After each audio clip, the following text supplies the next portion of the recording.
Good morning. We have for the last few sessions been talking about the idea of embracing symbols as opposed to the meaning of them, and hopefully we have begun to see one of the major reasons that we, being in this earth, are unable to utilize the powers that we have been endowed with by the universe is because of focusing on the symbols as opposed to what they represent. And focusing on the symbols rather than what they represent is like looking at a cereal box and get nutrition from eating the cereal box as opposed to eating the cereal. So I want to know if there are any questions about the previous discussions or questions about something that you have encountered since our last session or something that's on your mind, period. Are there any questions about our previous discussion? I have a question. Yes, ma'am. What's the difference between being content with situations and having peace with situations? It's semantic. Both of them are the same thing. I think that to arrive at peace / contentment is a struggle because we look at circumstances with our eyes and we process them with our minds. What's happening now is we're learning to process them spiritually and see them with our eye. What I'm saying is, when we see a circumstance with the eyes, it seems to be insurmountable. When we see a circumstance with our eye, we ask the question, what are we to learn from it? When we process it with our mind, we have been taught by society and as well as church to demonize it by seeing the negative in it. When we process it with our soul, we learn to see the light in it and to do everything that we can possibly do to extract the positive from it. And if we are not able to do anything, we learn that the greatest thing we can do is to meditate in order to bring a sense of peace from within. Does that make sense to you, Emma? Yeah, how did you know this was me? But anyway, yeah. I hear. You know, I'm going to ask next time, is this Emma? It makes a lot of sense. It really do. And I have one more question. Okay. Evelyn, hold 1 second, please. Yes, sir. Everyone else, any questions about the response that was given before we go to Evelyn's next question? Okay, Evelyn. What's the difference between what Malcolm and Martin and all the other people did? How is that? I forgot how to form the question. How is it that what we're doing and what they did, how is that? I think I got the gist of it. Yeah. How is it different now? What we're doing, how does it differ from what Martin and Malcolm and the rest of them did, right? Yes. Okay. What Malcolm and Martin and Frederick Douglass and Harriet Tubman and all the rest did, Nat Turner, what they did was predicated on forging a political change in a system that was not designed to change on the behalf of people of color. They to fight a system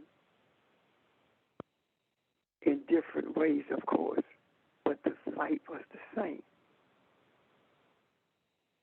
The fight was the same in that they were looking for the same thing, and that was to experience freedom within the confines of this system. Then there were those who, like Marcus Garvey, who sought to totally disconnect from the system, to be freed from any forms of this system. However, when the colony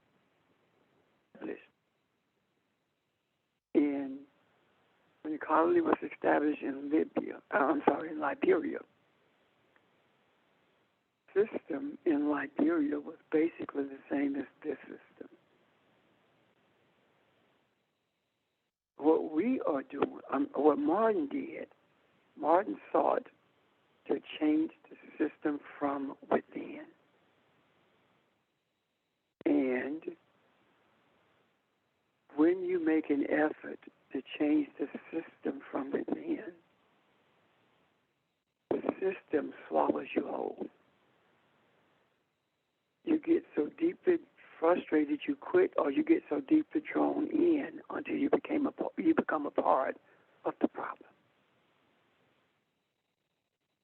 Why is it that Martin regretted having led us into integration? Why did he regret that? The reason he regretted that is because he saw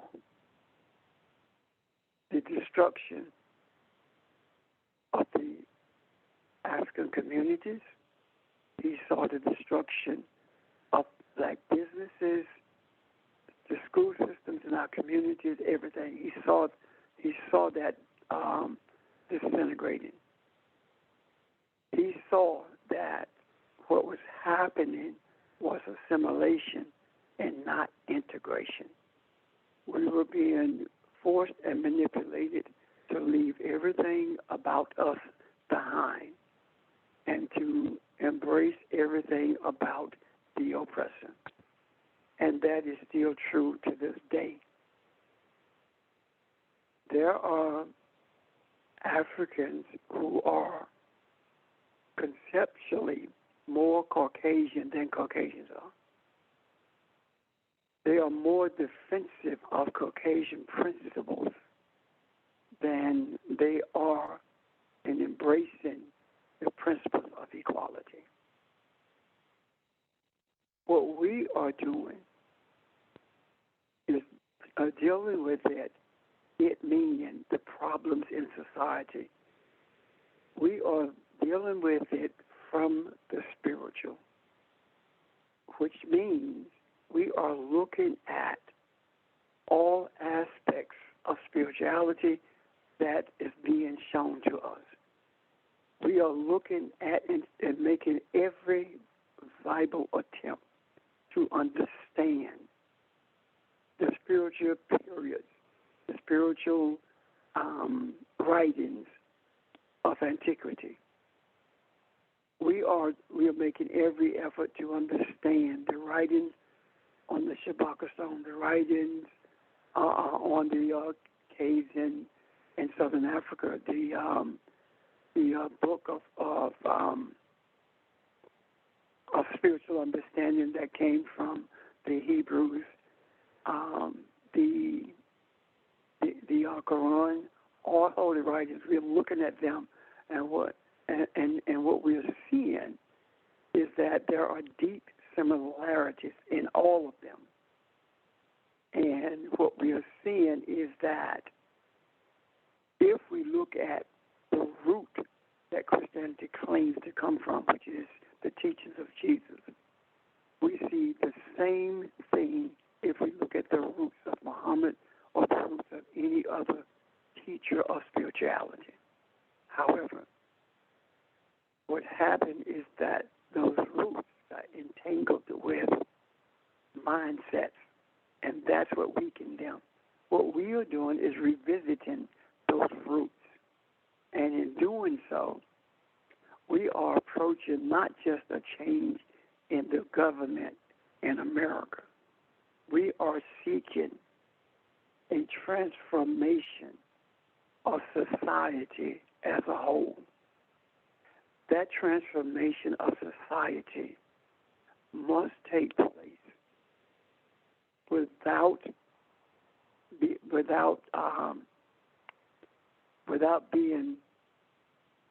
without its foundation being anything that has been developed by men. The foundation of this transformation must be predicated on spirituality, meaning that all men truly are created equal, predicated on the truth of all life emanates from the same place, predicated on the reality that in order for the one who inhabits the body to become human, which is another way of saying Elohim having a physical experience, in order for that to be realized, it is imperative that we embrace the true nature of what life is intended to be. We are to bring ripeness to those who are unripened, which is another way of saying we must bring righteousness to the unrighteous. We must learn how to appreciate the burning fire without extinguishing it. In other words, the fires of destruction must be contained, not extinguished. The waters of flood, that's flooding us, must be contained and not dried up. The wind that shears everything apart must be brought to a state of calmness in order for it to be beneficial. We are learning how to do that. And rather than speaking to the wind, the fire, the water, the elements, rather than speaking to them in order for this to happen, we are speaking to the heart, not the hearts, but the heart of humanity.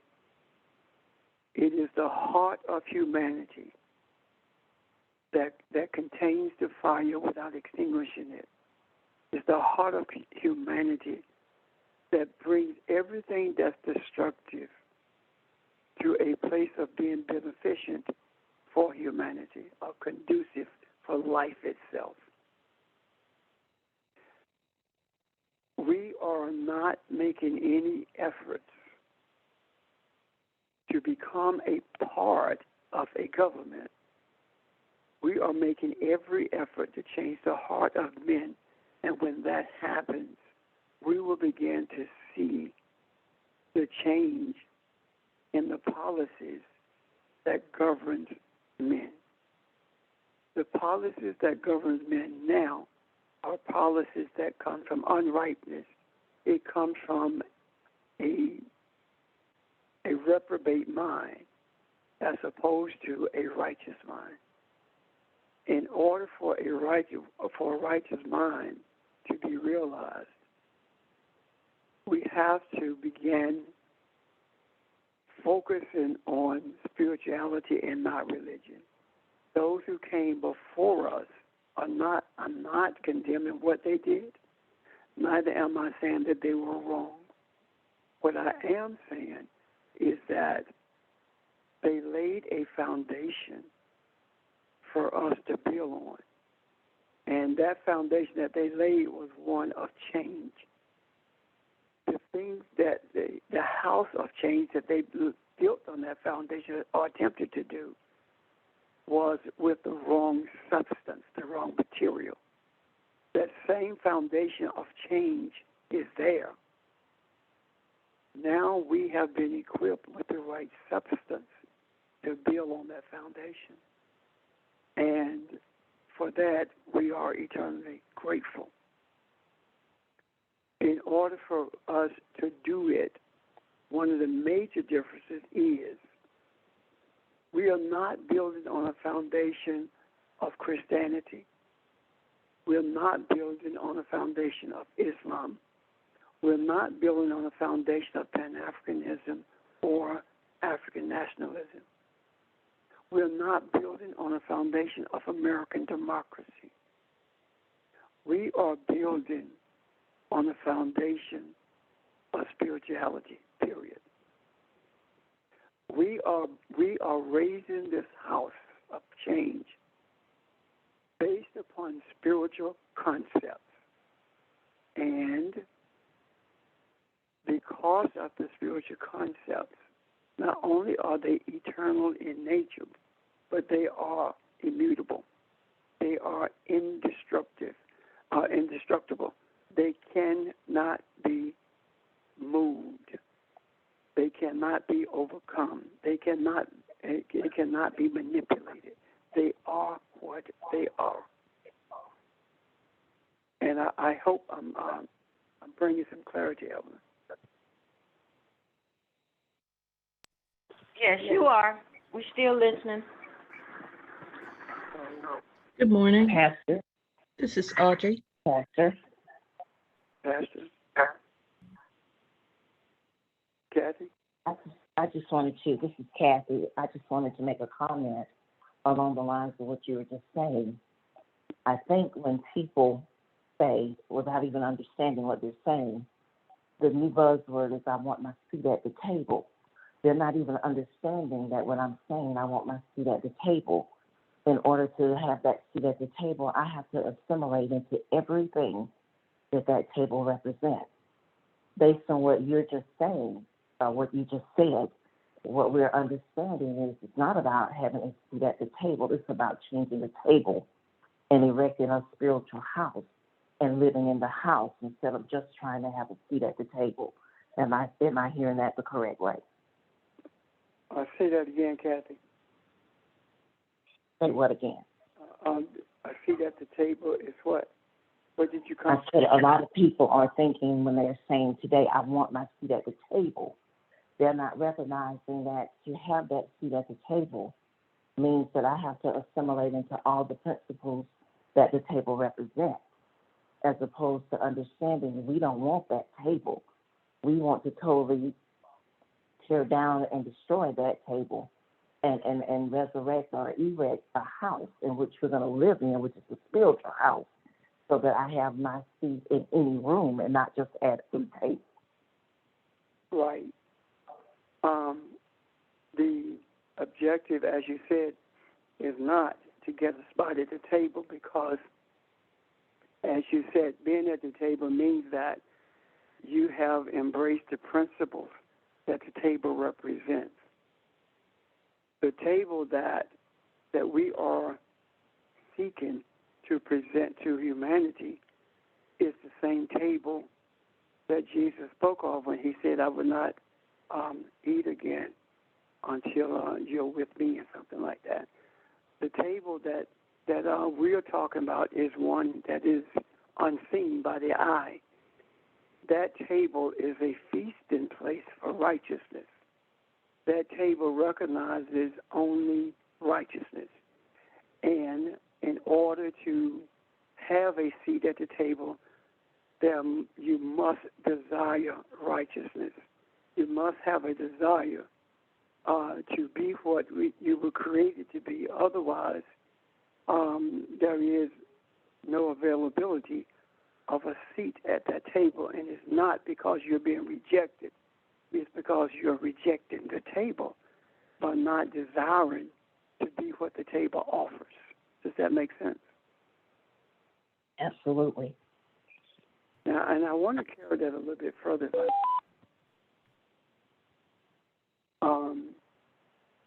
I want to carry that a little bit further, the table.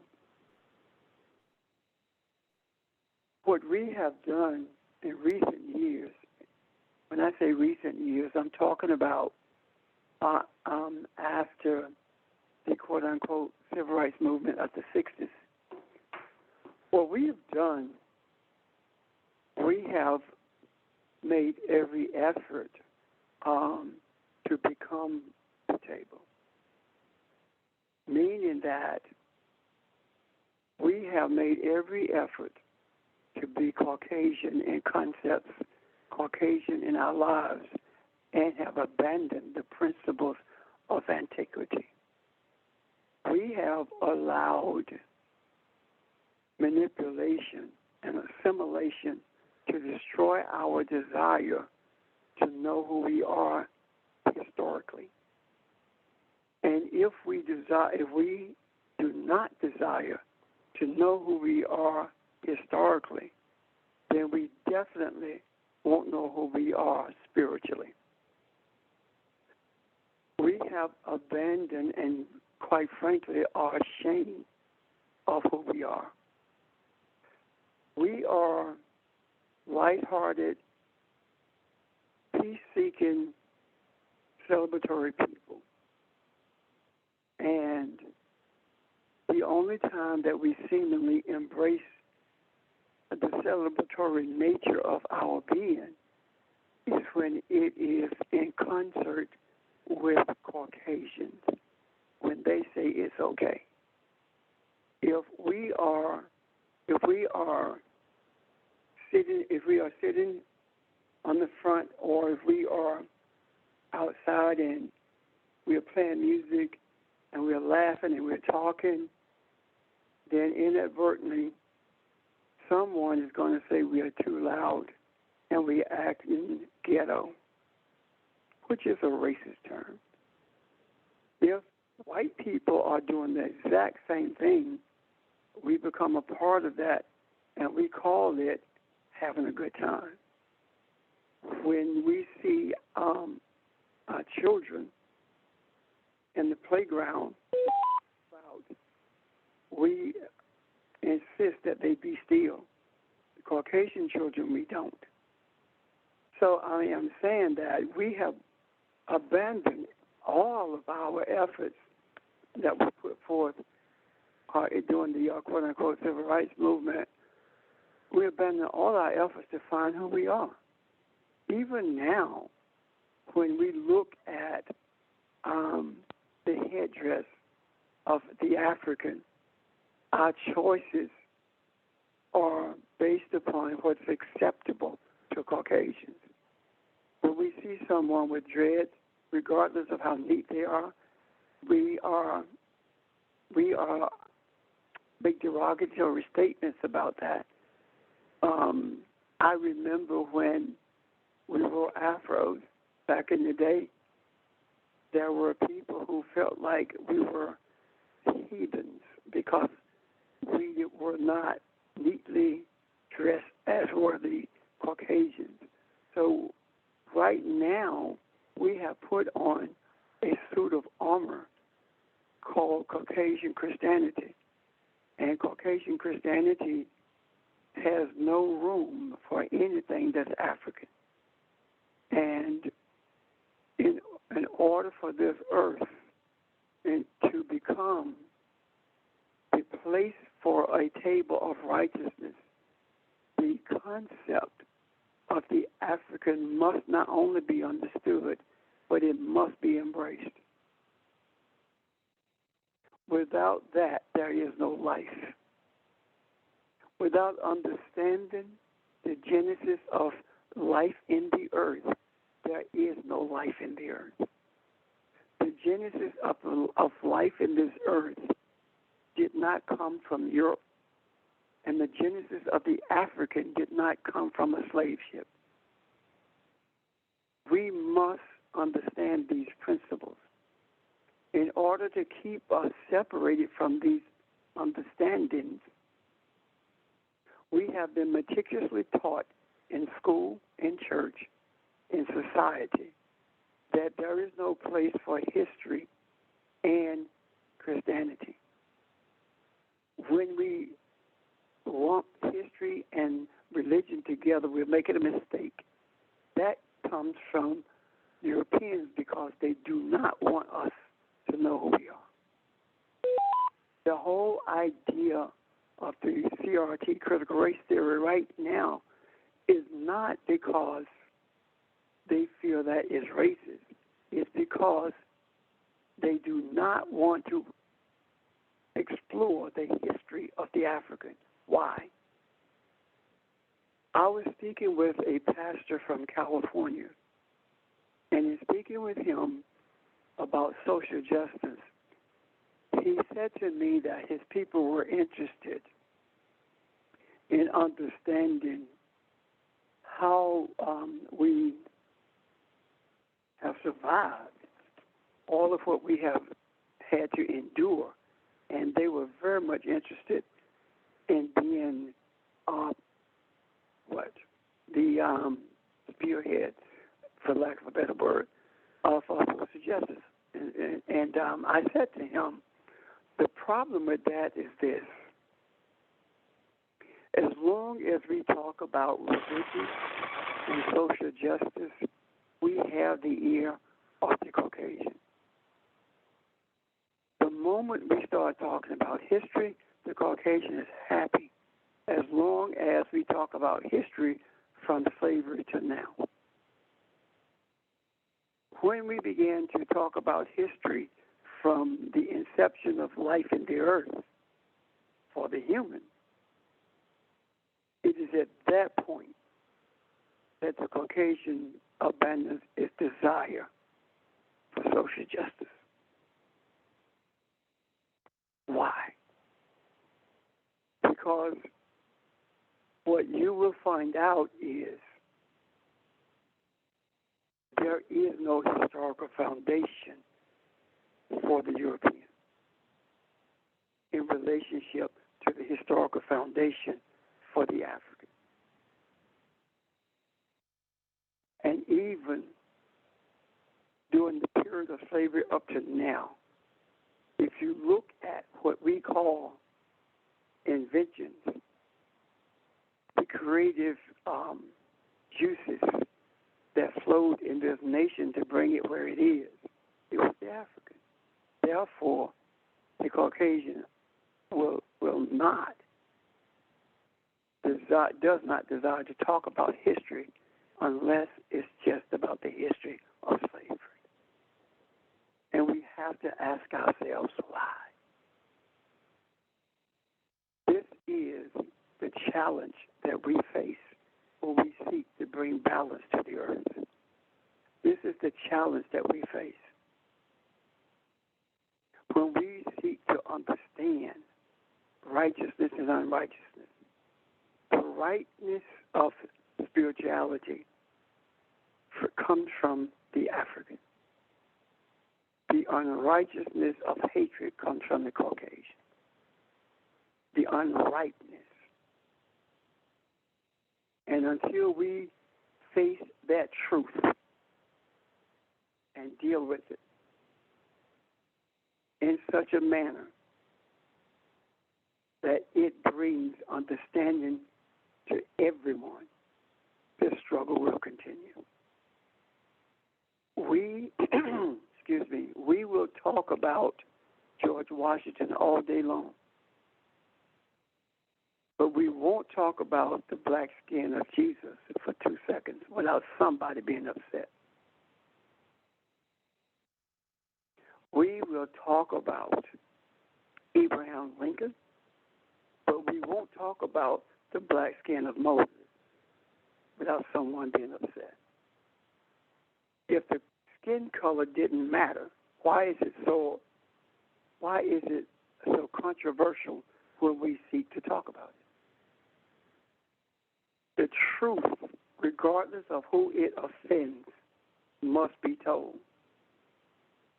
And if the truth is offensive to you, then you are not a seeker of truth.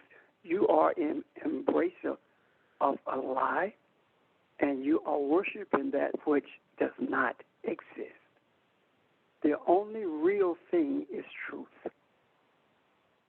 And the embracing of it is imperative for there to exist in this earth a table of righteousness that all men have a seat at. Does that make sense, Kathy? Yes, it does. That's a very thorough explanation. Thank you. You're welcome, ma'am. Anyone else? Good morning. This is Audrey. I kind of wanted you to elaborate on what you were talking about, the symbol for resurrection, and what it meant, in terms of it being resurrection of truth rather than what it's been made out to be. But I think this morning you've sort of answered my question, because everything you've been talking about is a resurrection of truth. When you talked about learning to read the cave writings, learning to speak to bring the flooding into control, bringing the winds into control.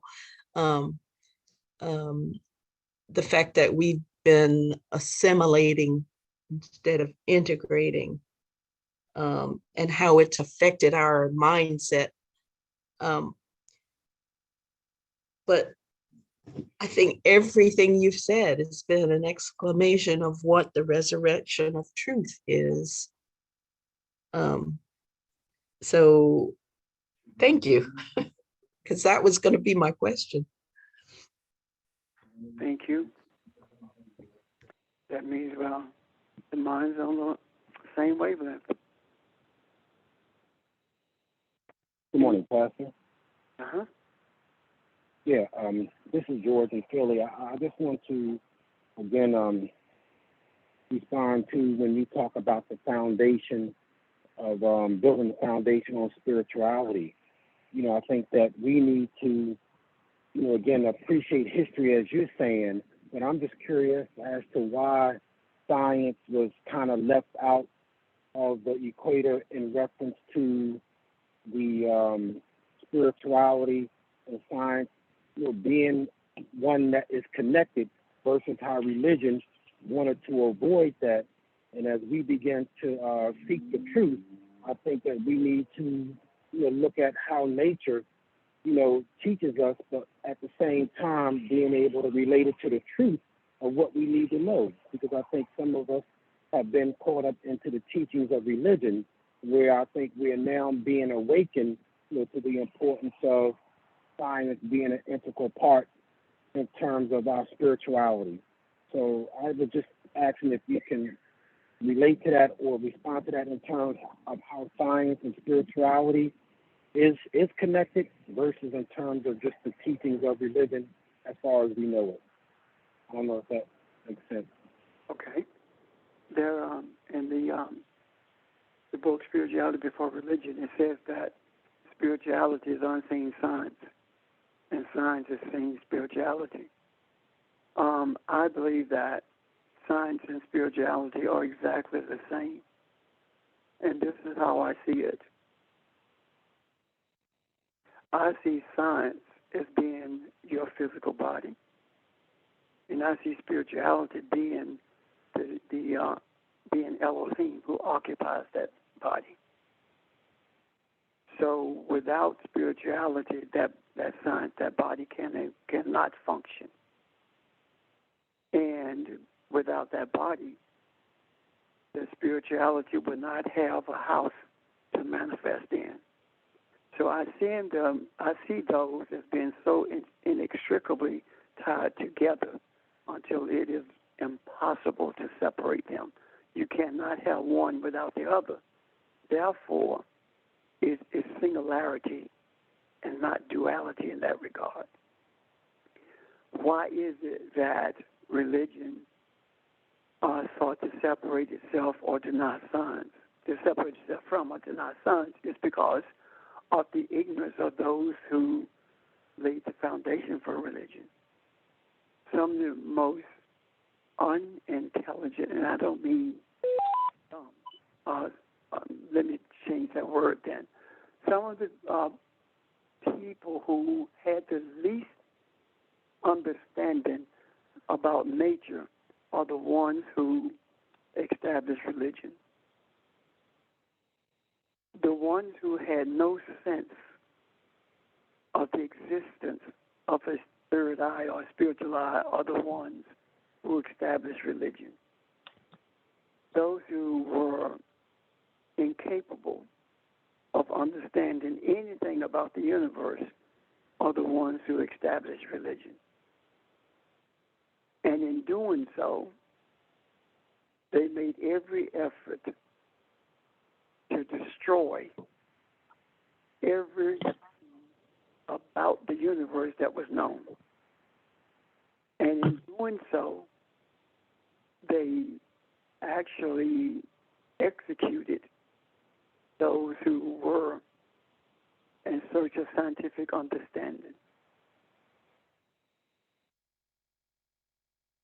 To this day, the greater deniers of religion, of science, are those who are deeply engaged in religion, especially Christianity. And until we reestablish the bond that we have had historically with nature, with the manifestations of spirituality, the manifestations of the sustenance for the maintenance of men in this earth, until we establish a bond with that, we will continue to struggle with those who are incapable of embracing spirituality. The incapability of embracing spirituality is not because they were created that way. It's because they desire to be that way. They render themselves incapable of embracing it. Why do they do that? Anything that they cannot steal and say is theirs, anything that they will destroy it. Anything that they cannot control, they will destroy it. They will destroy it physically, or they will destroy it through manipulation. And the destruction of it comes through domination. Spirituality was minimized, and those who sought to minimize it sought actually to destroy it. And the way they went about it is by establishing armies who forced men to capitulate to their religion or die. And because the nature of those who were being dominated was not one of barbaric brutality, they capitulated. Because the only way to physically fend that type of force off is to be equally or more forceful, and that is not the nature. Therefore, religion became the dominant force in the earth. And if you look historically, what you will see from the age, especially of Catholicism, until now, you will see a confederation of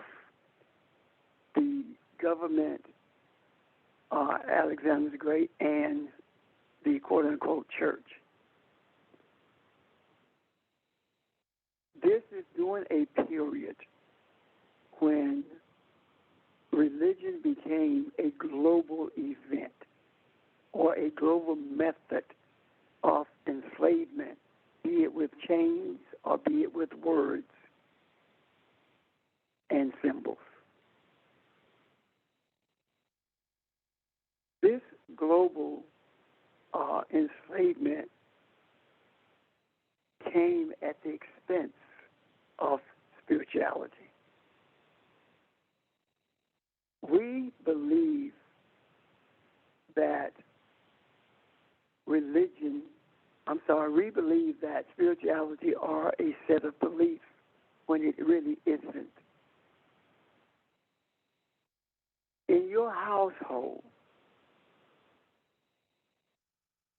if I were to ask you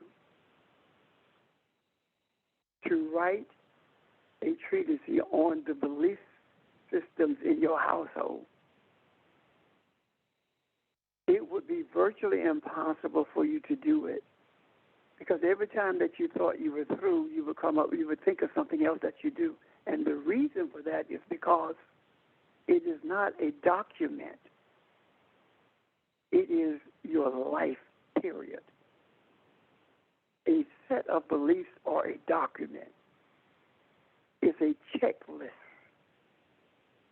And if you check the right boxes, then you're religious. Spirituality is different. Spirituality takes into consideration circumstances. Religion says if you're drunk, you're going to hell. Well, everybody's drunk. Religion says if you don't be baptized, you're going to hell. Spirituality looks at circumstances. Why were you drunk? How was your life? That's spirituality. Were you an asset to humanity or a liability? And a liability to humanity has nothing to do with whether or not you have a job. Because right now the attitude that's being perpetuated by those in power is a liability to humanity. An asset to humanity is what we make every attempt to do every session, every day of our lives, every second of our lives. Even when we are in states of depression, confusion, anger, whatever, we make an effort to bring balance to this earth by bringing it to ourselves. Liability is a constant force of destruction and manipulation. The asset to society is forgiveness. And the asset of forgiveness is spirituality. The liability of religion is lip service. And with that lip service, we see no reality whatsoever.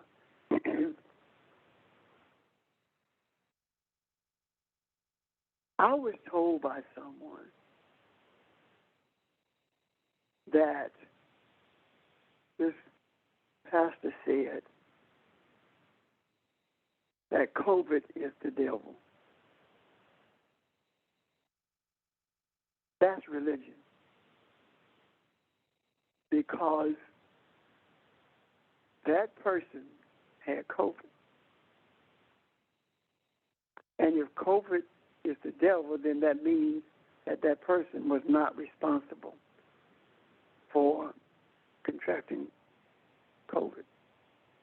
When that person did absolutely nothing to protect himself from contracting COVID. So the question becomes, who is the adversary in that circumstance? Religion gives you opportunity to be off the hook Spirituality makes you responsible for yourself, the decisions you make. So when we look at that overall, what we see is that the acceptance of science by religion is based upon what's beneficial to religion. Science doesn't care whether you accept it or not. It's going to be what it is. Anyone who thinks that's not true, jump off the building. Gravity doesn't care whether you believe it or not. It's going to do what it does. Spirituality, on the other hand, recognizes the reality of what has been set in motion by our Creator. And those are the physical things that we call science. And to show you how effective and how interconnected it is, when you look at the world of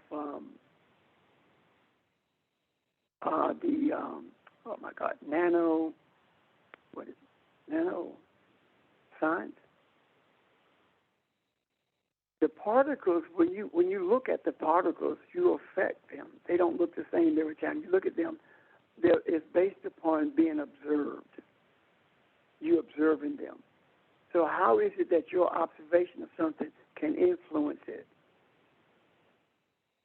Because you are energy and so is it.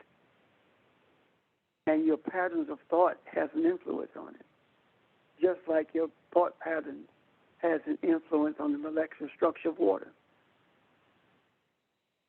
Religion does not buy into that because it does not benefit religion. We, right now, are engaged in hand-to-hand combat with religion. It looks as though the battle is with governmental policy, but it really isn't. It's with what supports those policies. And religion is the foundation of those policies. So until we come to grips with the reality of what spirituality is and see that Jesus, as did others, came into this earth for the express purpose of showing us the nature of spirituality versus religion, we will forever be in this battle.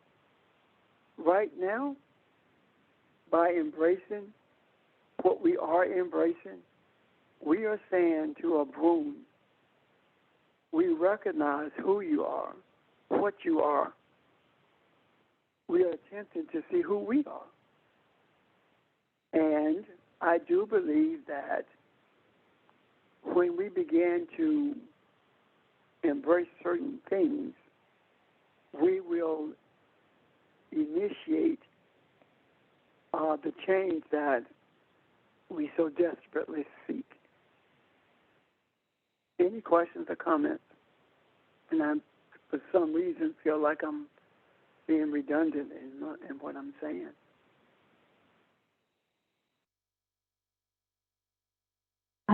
This is Barbara. Good morning. Good morning. I believe that the change we so desperately seek is already upon us, that we are in the midst of it. The issue is our continuing to look at it from a spiritual perspective and not the physical. Because if we look with our physical eyes, what we see, what we would potentially see is that nothing seems to be changing and everything seems to be getting worse. And that's not the case at all. It is because we are in the midst of that change that you've got all of this movement. And what you said about our looking at a situation with the spiritual eye indeed affects what we see physically. It is because it's that unseen spiritual that moves the physical. And what we've got to do is maintain the certainty, maintain the lack of, don't be doubtful of what has already been put into motion at a certain frequency, and just like the walls of Jericho, when they yelled in that frequency of blowing the ram's horn, etc. At a certain point, the walls have to come down. Same here. We've got to maintain that resonance and not doubt it. And the walls of physicality will come down. Thank you, ma'am. Anyone else?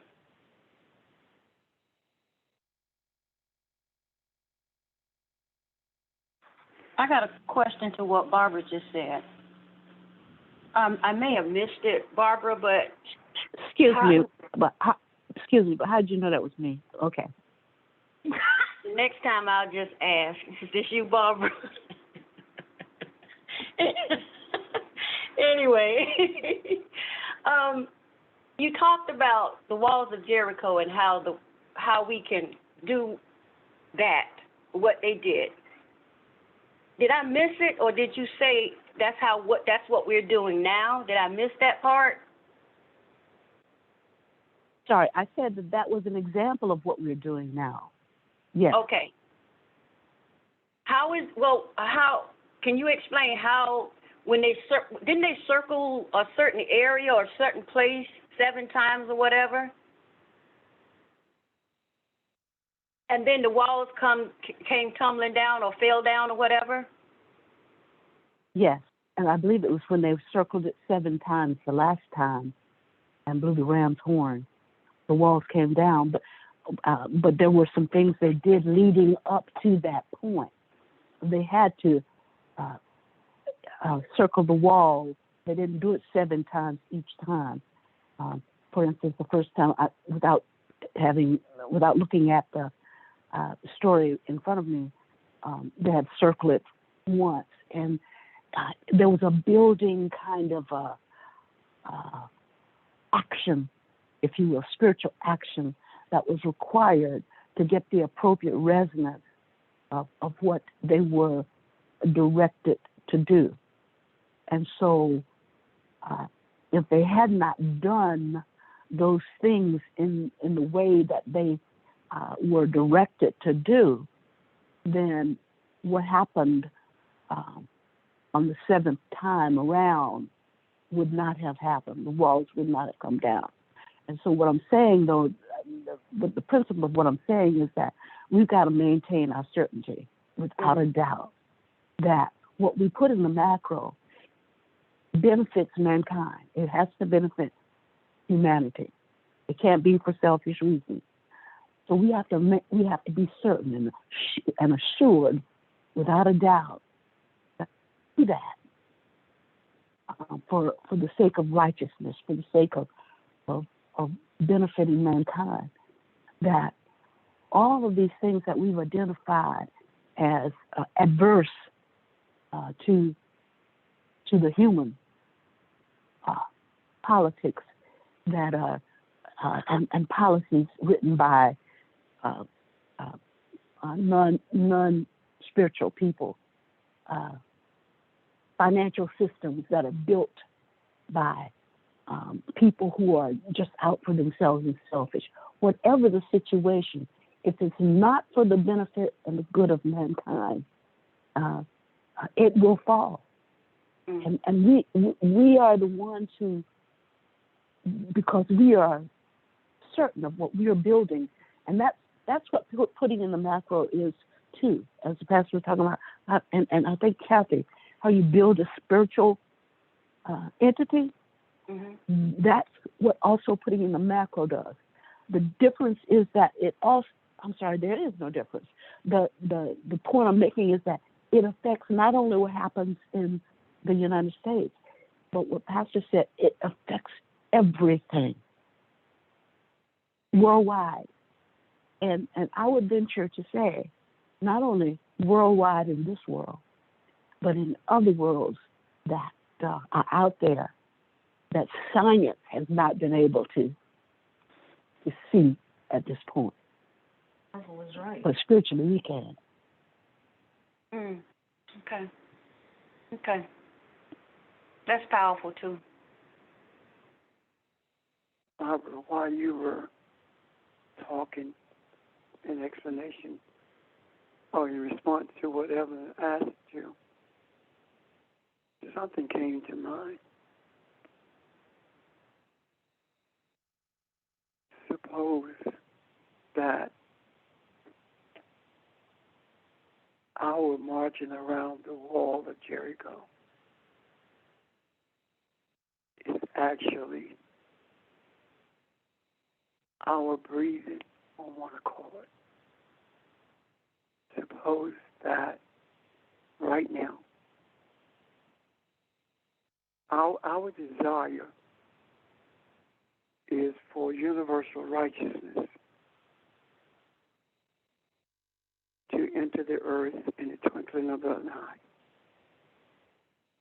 and come as with a rushing wind. And because of that desire, we made a decision that we're going to breathe in the same rhythm and taking those breaths in the same rhythm is the resonance that's needed in order for that universal righteousness to invade the earth and bring about the change that we so deeply desire. Or is it just that simple? And that resonates powerfully. It does. And Pastor, oh, I'm sorry, go ahead. Go ahead. No, I was going to say it does resonate. And since we've been looking at symbols, what if the certainty is the completeness? Because the number 7 speaks to spiritual completeness. Our certainty in knowing that we are going to erect a spiritual house. We're going to erect a spiritual table. We're not going to back off from that. We're going to stay focused on that. And the blowing of the horn, the making the sound, what if that is the symbolism of our breath? Because breath, wind, has sound. What if all of those things are the spiritual representation of everything that piece of scripture means, or that verse means? So it sounds as though it's not a supposition. It's an order from above to truly dominate the earth and take charge of our own destiny.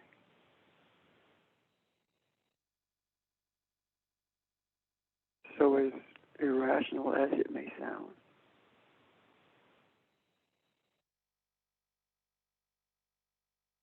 I embrace that reality. That right now we have the opportunity to bring down the walls of unrighteousness so that righteousness can prevail. This is our desire.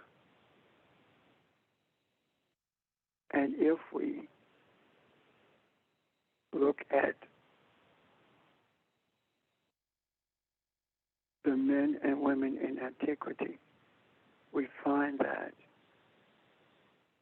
they relied on breathing, on breath,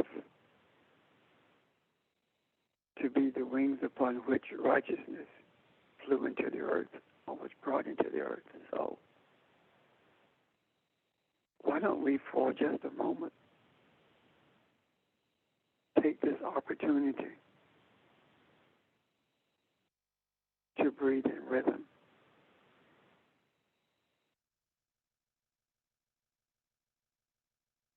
and usher in universal, universal righteousness, and bring everything that's unrighteous to a place of rightness.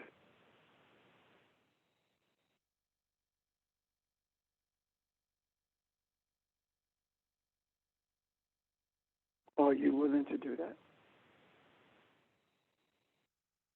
Of course. Yes. Yes. Yes. Yes. Let's do it right now as we breathe.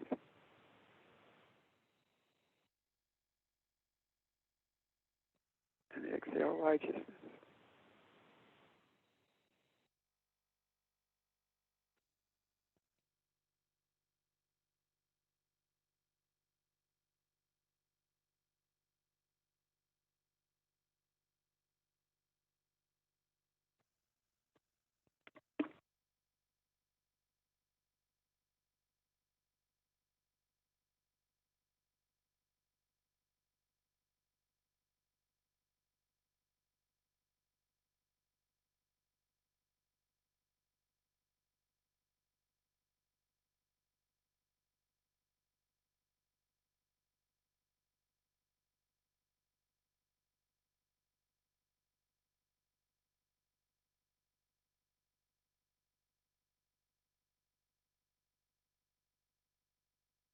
Thank you.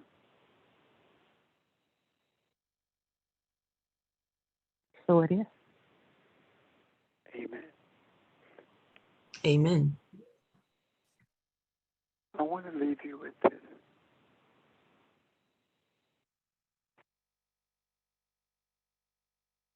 Your anything that's going wrong with your body,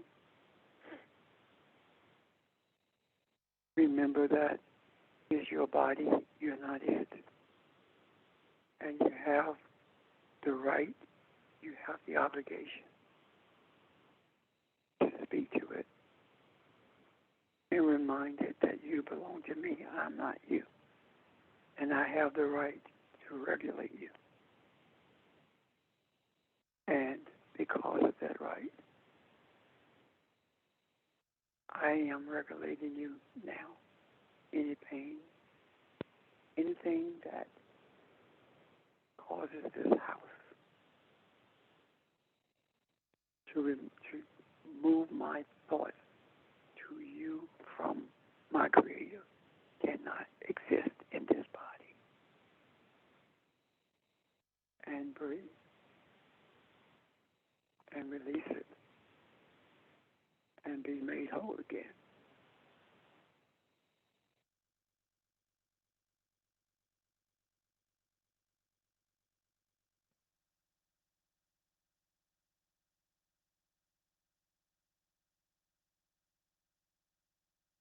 Any questions or comments?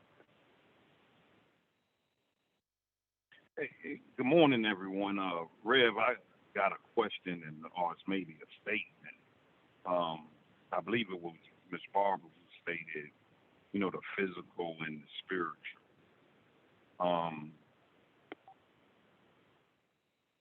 One of the things, and just communicating with my baby boy and my nephew, by way of physical and spiritual, both of them are working now. And in their work, I'm happy to see them work. And I had just a brief conversation with them. Hey, look here, fella. I'm glad to see you working. Work is working you, and it's working you for selfish reasons. You working because you just want a pair of Nike, a pair of J's, whatever. And in letting work you, do you have great influence? Yes. However, I want you all to buy into this real quick. Figure out a way to let work for you and for others. If you're working, think about if you're going to buy yourself a pair of shoes, can you buy your neighbor a pair of shoes? And when you're looking at things from the physical and spiritual, you may need an interpreter there. And just trying to instill in them that if you look at how the world is influenced, it's influenced by people who know how to make work.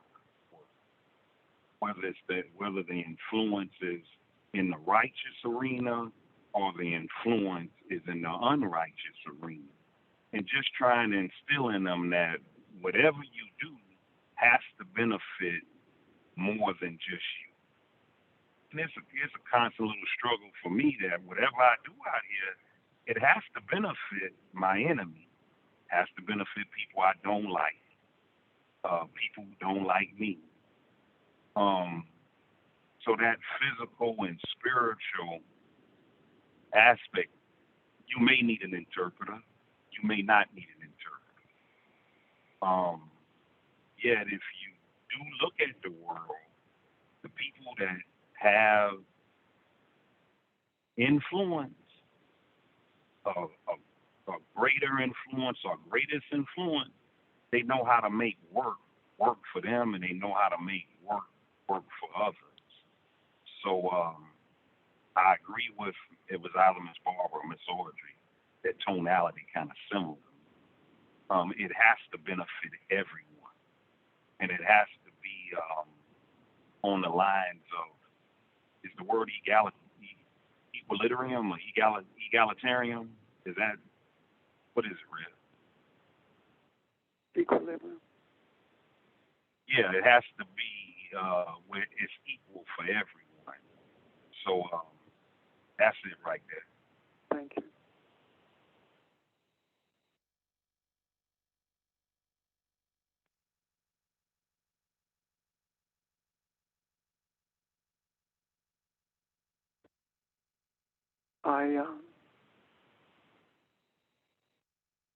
I want us to notice something, that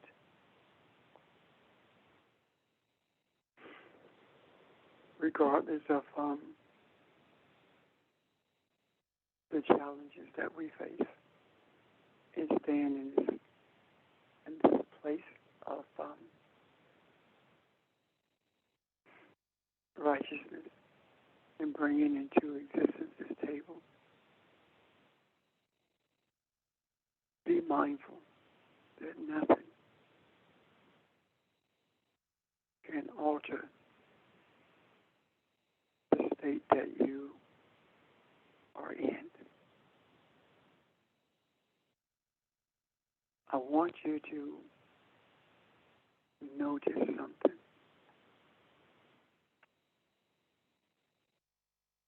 Because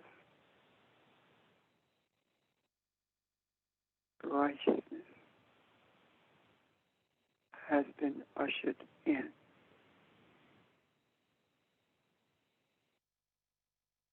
nothing can shake you from where you are.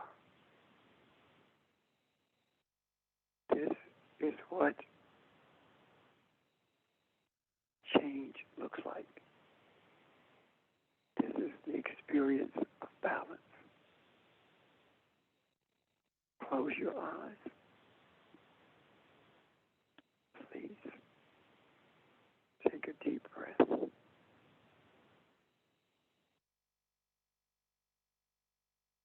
And bask in the experience of righteousness for humanity.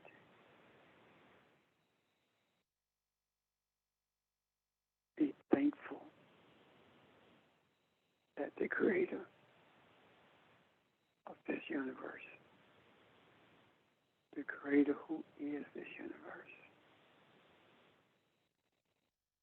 has granted us insight into how to bring order to humanity.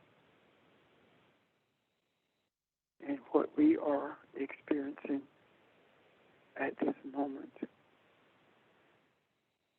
is the desired experience for humanity.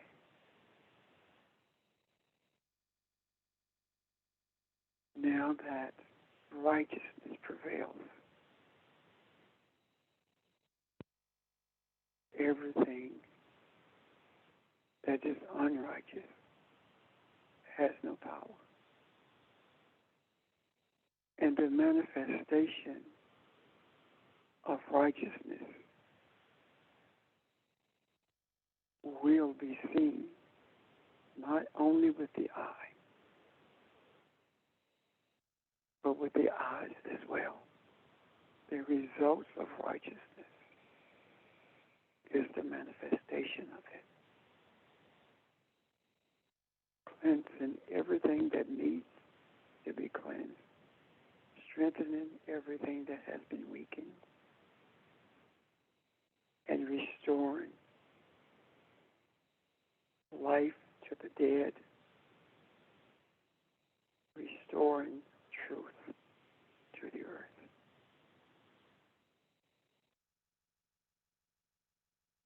Amen. Tomorrow we meet again. Amen. Enjoy the rest of your day.